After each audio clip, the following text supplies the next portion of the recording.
Welcome back for episode 35 in our study of the book of Revelation. This episode is called The Three Messengers. I'm Sam Bracken, your host. Our teacher is Dr. Breck England, who's teaching us about the book of Revelation by relating it to the Latter-day Saint temple experience. In our most recent episodes, we find ourselves in the wilderness where Lucifer, the so-called prince of this world, tries to win us over with his fake promises of wealth and power. But then the scene changes. Right. There's a sudden scene change. Okay. Like in a film. Right. Chapter 14 starts, and we suddenly find ourselves in heaven. Could you read for us chapter 14, verse 1? Sure. I looked, and lo, a lamb stood on the Mount Sion, and with him 144,000, having his father's name written in their foreheads. So we're transported to heaven, where we see Jesus surrounded by 144,000. The fact that these men have the Father's name engraved on their foreheads tells us that they are holders of the priesthood.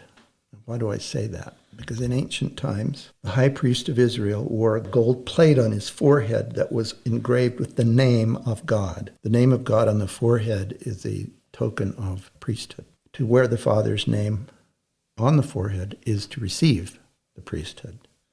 And if you look at that, Exodus 28, you'll see that. And Abraham chapter 1, you'll see that. But remember that this is all symbolic. Remind us why there are 144,000 priesthood holders. Why that number? Back in the 4th chapter of Revelation, we talked about this. We learned that there were 24 quorums of priesthood in the Jerusalem temple, right? And also, John sees 24 quorums of priesthood surrounding the throne of God, right? In his vision. Now, in an earlier episode, we also learned that Roman legions, their armies, were made up of 6,000 soldiers. So for John, in his time, an army of 24 times 6,000 would add up to what? 144,000. Right. So this is an army of priesthood, okay? So now we have an interesting picture. Remember that Satan also has an army of followers who wear the mark of the beast in their foreheads. So you see you have two armies. Counterfeit. Yeah, two Satan. armies. Yeah. Satan's counterfeit army, Right, with the mark of the beast in their foreheads, and now you also have the priesthood army with the name of God engraved in their foreheads, opposing them, right? Mm-hmm. Now pay close attention here. This very brief scene in chapter 14, this very brief scene in heaven, is actually the most critical part of our story. Everything hinges on what happens here. Why do you say that? Because we've come to the heart of the story of Revelation. The book is half over. Now, in ancient Greek drama, which Revelation is based on, there's typically a crisis at the center of the plot, right in the middle of the plot. We make a key discovery, which is often a revelation of some kind, the revelation of a sign or a token that radically changes the characters' lives. For example, in one famous Greek play, Oedipus the King, the main character enjoys good fortune until he discovers the reason for scars on his ankles. And that revelation, if you want to know what it's about, you have to read the play. I'm not going to go into it. But that revelation ruins his life, okay? Mm-hmm. From then on, the play goes downhill. It's a tragedy. It is a tragedy. Yeah. Now, Aristotle noticed that. He noticed there was always a reversal of fortune in the middle of a play. And he called this reversal of fortune peripeteia, which in Greek would mean a U-turn. Mm-hmm. We're making a U-turn here. Right. Oedipus's discovery occurs in the middle of the play, after which the story rolls downward to an inescapable conclusion. Mm-hmm. Okay? The same thing happens in Revelation 14. At this halfway point in the book, God turns the tables on Satan, okay, by intervening in the lives of the posterity of Adam and Eve. The down road suddenly turns upward. From now on, the power of Christ will grow until his kingdom fills the earth instead of Satan's, okay? The 144,000 representatives of the Lord now enter the field against those marked by the beast. This is all spiritual, okay?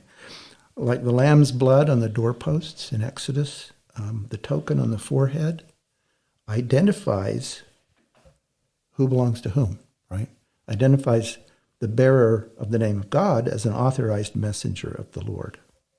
So this is a pivotal event in Revelation. These authorized messengers, the 144,000, are the endowed missionary force of the church, according to Elder Orson Hyde, who taught in a discourse clear back in 1847. He taught this: the 144,000 have received their washings and anointings in the temple of God on this earth. They have been chosen, ordained, and anointed kings and priests to reign as such in the resurrection of the just. According to BYU professor Michael Wilcox, he says this, quote, they have lived the law of chastity, keeping all their desires within the boundaries established by God. They have lived the law of obedience, as indicated by their willingness to follow the Lamb in all things. They have applied the law of the gospel in their lives, thus appealing to the cleansing power of the atonement and receiving his redeeming benefits. So notice the covenants there, the covenant of chastity, the covenant of obedience, the law of the gospel. So to begin this work of reclaiming the posterity of Adam and Eve, the Lamb in heaven now sends 3 messengers to give them further instructions and to face off against the dragon and his 2 beasts. Okay, so it's 3 against 3.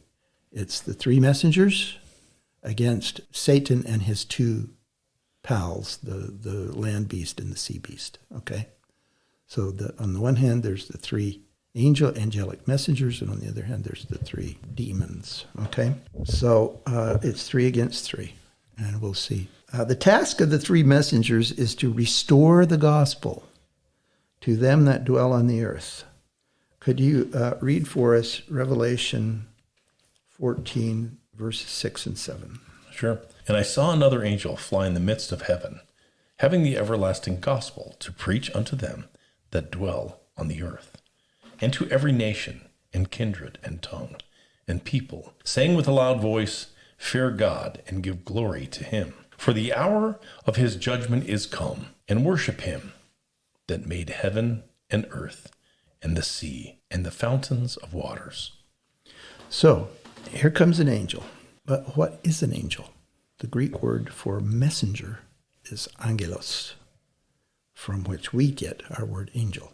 So, an angel has a certain function to deliver a message from heaven. An angel is a messenger. So the first angel messenger in chapter 14 comes to teach the everlasting gospel to the world before the hour of judgment. The Lord told Joseph Smith, quote, that these things might be known among you, O inhabitants of the earth, I have sent forth mine angel flying through the midst of heaven, having the everlasting gospel, who hath appeared unto some and hath committed it unto man.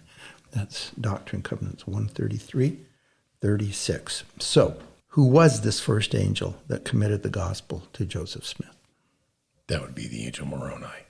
Well, yeah, Moroni, who introduced himself as, quote, a messenger from the presence of God, did fulfill this role of restoring the gospel back to the earth after it had been lost, right? Mm-hmm. Now, in chapter 14, 2 more angels show up, okay? So there's 3 of them. Together, the 3 confront Satan's false trinity with true priesthood keys. 3 heavenly messengers often appear in ancient scriptures, right? For example, in the Apocalypse of Adam, Adam says, quote, I saw 3 men before me of surpassing glory, who announced that Christ would come from you and from Eve, your wife. The 3 strangers also reveal to Adam that his origin was from above, and they also tell him the story of salvation, just like the 3 messengers in the temple. That's in the apocryphal work, the Apocalypse of Adam. Now, likewise, the holy men who visited Abraham, remember he was visited by 3 holy men. Yeah. They delivered Lot from the evils of Sodom. Interestingly enough, in the Testament of Abraham, which is another apocryphal work, we find out that the chief of the three angels is Michael, Wow. who is the presiding high priest. So the three angels then call down fire and brimstone on the wicked cities. The notion of three messengers is very important. Okay, even in this dispensation, Joseph Smith received the keys of the higher priesthood from three messengers, right? Peter, James, and John. And in Revelation 14, three messengers arrive to filter the righteous out from the wicked. So the three messengers are a pattern in the scriptures. It seems like there are always three messengers. Well, it's a typical pattern, probably related to the law of God. Three witnesses establish the truth of a testimony. Interestingly, many of the apocalyptic writings that have been found recently contain accounts of a visit of three messengers from heaven. It's pretty common. In the book of Revelation, each messenger has his own function. The second messenger proclaims the end of the sea beast's dominion, saying, Babylon is fallen, that great city, because she made all nations drink of the wine of the wrath of her fornication. Now, the fall of Babylon announced here is not just an event, it's an eternal process. It's an eternal truth, or as well as a particular event. Babylon is always falling in the sense that wickedness prevails there. But the Babylon system eventually collapses, right? When the Lord puts an end to Satan's dominion. When the angel says Babylon is fallen, he's not speaking in the past tense. In Greek, he uses what's called a prophetic perfect tense that applies to events so certain to take place that it is as if they have already happened. Now, what about the third angel? What does he do?